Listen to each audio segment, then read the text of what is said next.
রাজধানীর বাজারে চালের চড়া বাজার এবং কমেছে সব ধরনের শীতকালীন সবজির দাম। বাজারের সর্বশেষ পরিস্থিতি জানতে আমরা এখন চলে যাচ্ছি রাজধানীর কারওয়ান বাজারে। সেখানে আছেন আমাদের সিনিয়র করেসপন্ডেন্ট তামজিদ সুমন। তামজিদ, সামনে তো রোজা আসছে, তো নিত্যপণ্যের বাজারের আজকের দিনের পরিস্থিতি আপনি কেমন দেখছেন এবং সার্বিক পরিস্থিতি নিয়ে নতুন কি তথ্য আছে আপনার কাছে?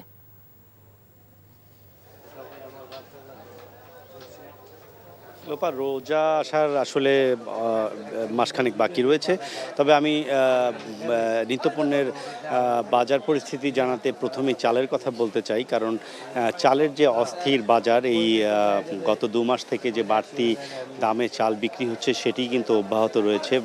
চালের দাম কমার কথা থাকলেও এই সময় কিন্তু চালের দাম কমেনি এবং সেই বাড়তি দামের বিক্রির পাশাপাশি দু একটি প্রকারভেদে চালের দাম আরও বেড়েছে।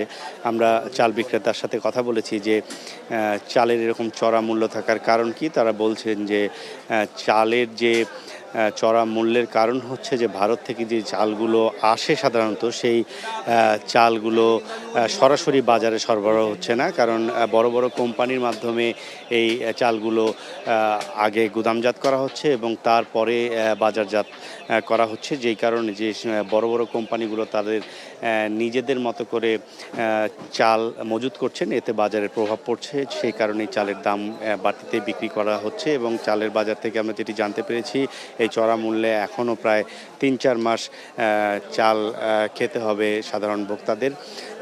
এছাড়া যদি আমি অন্যান্য নিত্যপণ্যের কথা বলি, রমজান মাস আসছে, ছোলা, চিনি, তেল এগুলোর অনেক বেশি চাহিদা থাকে। সেক্ষেত্রে আমরা দেখেছি যে এই সব পণ্য খুব বেশি যে দাম বেড়েছে তা নয়।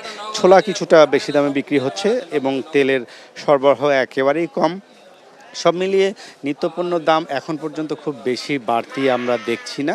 সব ধরনের সবজির দাম হাতের নাগালেই আছে, তবে বেশি দামেই বিক্রি হচ্ছে, মানে চড়া দামেই বিক্রি হচ্ছে সব ধরনের মাছ। তো সব মিলিয়ে সবজির বাজার স্বস্তি থাকলেও চালের বাজারে একেবারেই স্বস্তি নেই এবং এই চড়া মূল্যে চাল কিনতে হচ্ছে এবং আগামী 3-4 মাস এই চড়া মূল্যেই চাল কিনতে হবে বলে জানিয়েছেন চাল ব্যবসায়ীরা। লোপা।